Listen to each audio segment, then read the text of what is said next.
بلکہ حضرت مولانا الیاس نے اصول بتایا، بہت خوبصورت اصول بتایا، پرانے لوگوں کو پتہ ہے کہ جب پاکستان بننے سے پہلے خانقاہوں میں حضرت تھانوی سلسلے کے لوگ کہتے ہیں خانقاہوں میں آئیں، مولانا حسین احمد مدنی اس میں سیاست میں تھے، وہ کہتے سیاست میں آؤ، اور مولانا الیاس کو کہا آپ کہتے ہیں تبلیغ میں آئیں،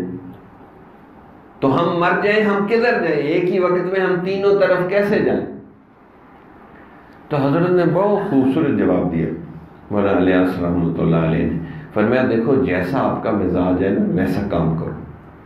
اگر خانقاہی سلسلے کے ساتھ آپ کا مزاج ملتا ہے تو ادھر زیادہ سے زیادہ جان مال وقت لگاؤ، اگر تبلیغ کے ساتھ مزاج ملتا ہے تو جان مال وقت پورا ادھر لگاؤ اور دوسروں کے لیے دعائیں کرو، اگر سیاست کا ذوق ہے تو پھر جان مال وقت ادھر لگاؤ، باقیوں کے لیے دعائیں کرو۔ تو فرمایا جدھر پورا جان مال وقت لگاؤ گے ادھر تو 100% آپ کو اجر ملے گا، اور جن کے لیے دعائیں کرو گے تو دعاؤں کی بقدر ان شعبوں میں سے بھی آپ کو اجر 100 ملے گی۔ فرمایا جس نے کام کرنا ہے وہ تو ایسے کرے گا، اور جس نے کام نہیں کرنا وہ ویسے ہی باتیں کرتا پھرتا ہے اور جوتے چٹکھاتا پھرتا ہے، کرتا کچھ بھی نہیں۔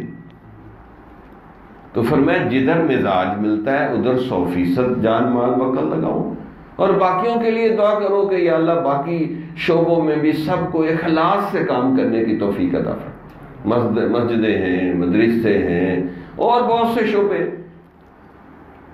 تو جیسا آپ کا مزاج ہے 100% ادھر لگاؤ، باقی کے لیے دعائیں کرو، سب لوگ اللہ کا کام کر رہے ہیں، ہاں اخلاص کی دعا سب کے لیے کرو۔ تو یہی بہت سی غلط فہمیاں ڈال دیتے۔ جمال الوجود بذكر الإله وتصف